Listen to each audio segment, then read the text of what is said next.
While many of those human pillars of stardom may have started their careers before the 1980s and continued working and making meaningful content into the 1990s and beyond, their involvement in quintessentially 80s projects will forever seal them in the collective memory as icons of the era of Reagan, Atari, and the VCR. Those people lived a life that was singular, and tragically, their deaths were also unique. Their deaths are as sad as anyone else's, and their losses were felt by millions of strangers, but the methods by which they died will forever remain haunting. Here are some significant figures of the 1980s who died in strange and horrifying ways. John Eric Hexum. In addition to appearing in a handful of made-for-TV movies, John Eric Hexum starred in two early 1980s action TV series. On the 1982 to 1983 show Voyagers, he played history-fixing time traveler Phineas Fogg, and beginning in 1984, he played a soldier pretending to be a jet-set model as a front for spy missions on Cover Up. Production on Cover Up was dragging along one day in October 1984, and Hexum found it interminable.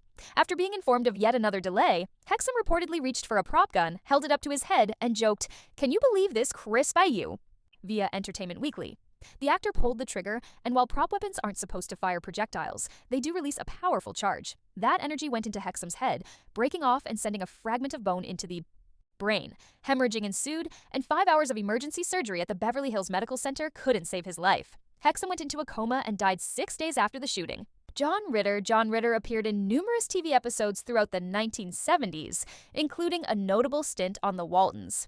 But it wasn't until the 1980s that he truly became a household name, thanks to the breakout success of Three's Company.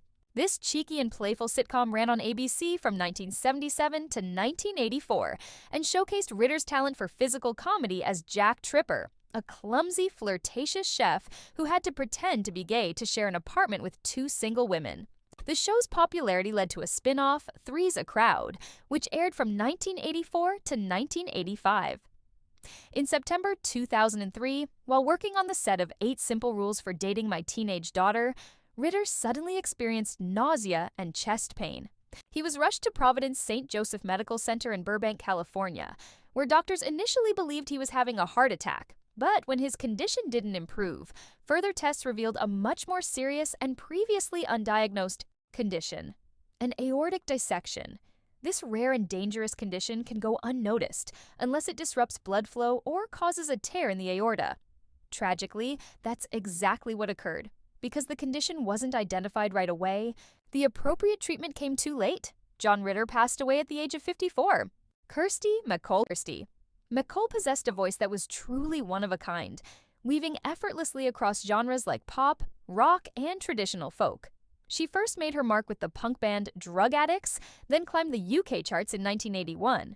With her country rock single, There's a Guy Works Down the Chip Shop. 4 years later, she scored another hit with a heartfelt cover of Billy Bragg's A New England.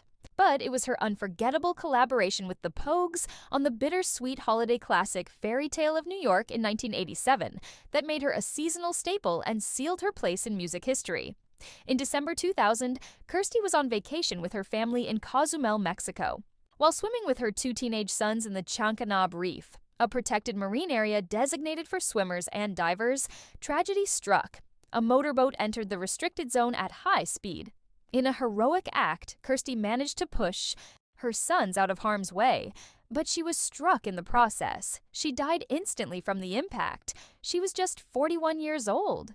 Kirsty MacColl is remembered not only for her musical legacy, but also for the incredible bravery she showed in her final moments. Randy Rhoads.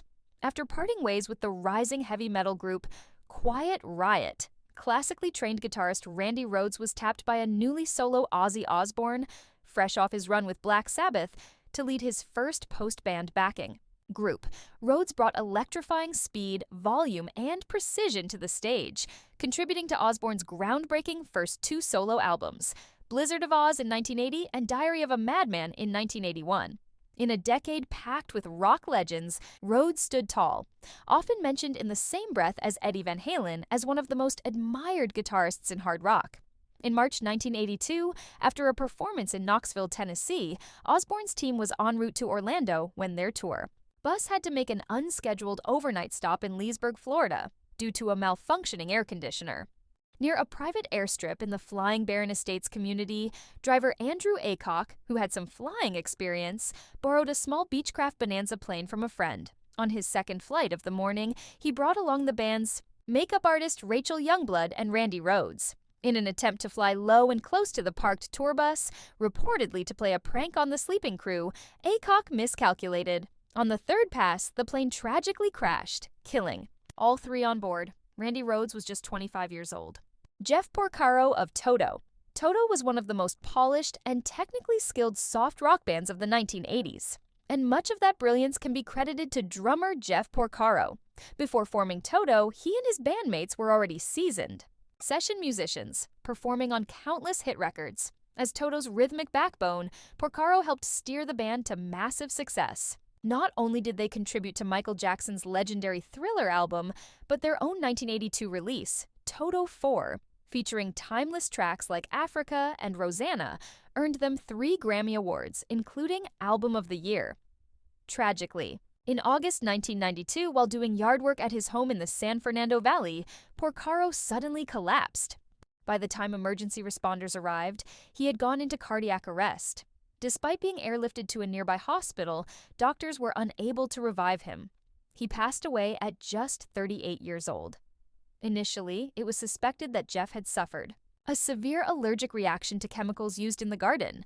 However, after an autopsy by the Los Angeles County coroner, the cause of death was determined to be a heart attack brought on by advanced arterial disease. While traces of cocaine were detected, no pesticides were found in his system. Bob Saget. During the 1980s stand-up comedy boom, Bob Saget frequented the many clubs of Los Angeles. In 1987, that led to a big break as the in-house comedian on CBS's The Morning program. By the end of that year, he'd begin an 8-year run in the role with which he'd always be associated. Doting, kindly, widowed father of 3 Danny Tanner on the ABC sitcom Full House. Saget set out on the I Don't Do Negative stand-up comedy tour in January 2022, and after playing the second date in Ponte Vedra Beach, Florida, on January 8, 2022, he went to sleep in his room at the Ritz-Carlton Orlando. The hotel sent a member of its security team to perform a wellness check on Saget the next day, after he didn't check out on time, and that's when the comic was discovered dead. Saget died of a head trauma, most likely sustaining an accidental impact on something in his room and then not thinking anything of it before promptly going to bed. The 65-year-old comedian died in his sleep,